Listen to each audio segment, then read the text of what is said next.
एक मुखी रुद्राक्ष, ये कहाँ ओरिजिनल मिलेगा और इसकी क्या, इसको हम कैसे जांच सकते हैं कि ये ओरिजिनल है या नहीं है? राम जी, सबसे पहले मैं आपको एक बात बताऊंगा, आपको ताज्जुब होगा कि एक मुखी की चाह और लालसा इस विश्व में सभी भारतवर्ष के लोगों की है और सिर्फ हम ही हैं जो बोलते हैं कि एक मुखी होता ही नहीं। आप ये सोचिए, डिमांड होते हुए भी एक मुखी नेपाल का गोलदाना इज अ मिथ। लोगों को उस पर बिल्कुल नहीं जाना चाहिए। जो अवेलेबल होता है वो साउथ इंडिया से अर्धचंद्राकार शेप का होता है। Rudra life Like this. जो द बोट शेप, हाँ, उसको the boat काजू दाना भी बोलते हैं। वो साउथ इंडिया से मिलता है। उसकी पैदावार भी ठीक है, अवेलेबिलिटी है एंड उसकी प्राइसिंग भी रीजनेबल है।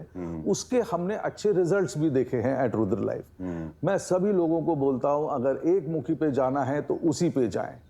एक मुखी गोलदाना नेपाल का इज वर्चुअली इम्पॉसिबल। सबसे पहले तो अगर आएगा भी, we being the largest traders, हमारे पास ही आएगा। और अगर मेरे पास अगर आया तो मैं किसी को क्यों दूंगा जिसको साक्षात शिव मिल गए? Why will he keep it on a display और selling it on a website? Why, rather than keeping it to himself. Yes. So एक मुखी गोलदाने के पीछे मेरी विनम्र विनती सभी से है कि बिल्कुल ना जाएं। 100% आप ठगे जाएंगे।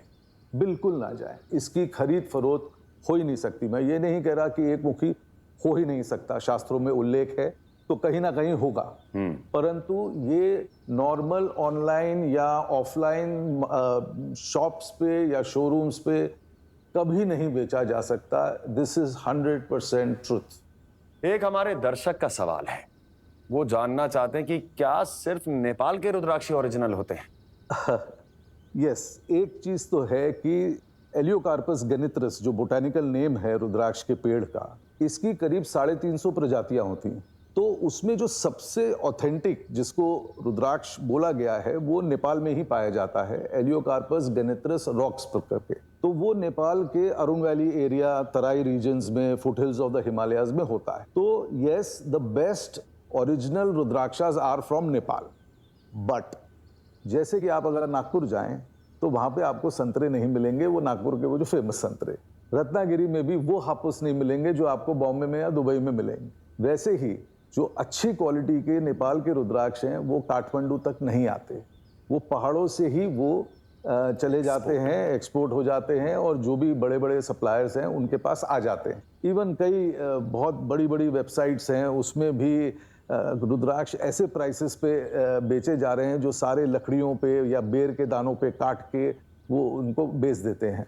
तो थोड़ा सावधान रहें। अगर कोई रेयर रुद्राक्ष या एक्सपेंसिव रुद्राक्ष अगर चाह है लेने की तो definitely you should visit the person. आप उनको देखें, जानें, वो संस्था को जानें, उनका क्या क्रेडिबिलिटी है and can you go back to them also. एक ये भी होता है कि आप वापस जा सकते हैं क्या, आफ्टर सेल सर्विस। क्योंकि तीर्थ स्थलों पे जैसे आप, अब हम काठमांडू अभी जाएं तो हो सकता है अगली बार हम 6 महीने बाद या 1 साल के बाद जाएं या शायद जाएं ही नहीं कभी। तो हाउ डू वी लोकेट और contact that person? But yes, original rudraksha best quality is of Nepal origin only, but वो तराई बेल्ट से पहले ही एक्सपोर्ट हो जाती है, निकल जाती है। एक और प्रश्न है और ये प्रश्न आया है हमारे एक दर्शक की ओर से।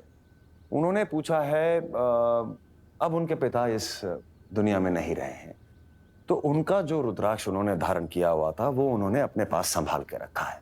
अब वो पूछ रहे हैं क्या वो उनका रुद्राक्ष धारण कर सकते हैं? पुत्र हैं। रुद्राक्ष की आयु 1000 वर्ष की है।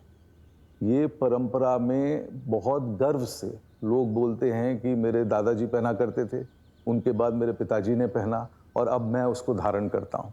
रुद्राक्ष परंपरा के रूप में पीढ़ी दर पीढ़ी धरोहर के रूप में दिया जाता है। इसीलिए मैं हमेशा लोगों से आग्रह करता हूं कि रुद्राक्ष जो भी लें अच्छी तरीके से परख के लें, अच्छी क्वालिटी के लें, क्योंकि आपके बाद आपके सुपुत्र या पुत्री वो इसको आगे ले जा सके। पीढ़ी दर पीढ़ी चलने की चीज है। एक बहुत बड़ा संपन्न परिवार है, उनका एक 2 भाइयों में विवाद चल रहा है और उसमें उनके पिताजी के रुद्राक्ष भी एक लिस्टेड आइटम में है कि वो किसको जाएंगे। तो लोगों की चाह रहती है कि ठीक है सब कुछ ले लो, पिताजी जो रुद्राक्ष पहनते थे वो मुझे पहनना है। हम जो भी रुद्राक्ष आज धारण कर रहे हैं ये हमारे अगली पीढ़ी के लिए वो भी वो इसका लाभ उठा सके, इसके लिए सबसे सर्वश्रेष्ठ।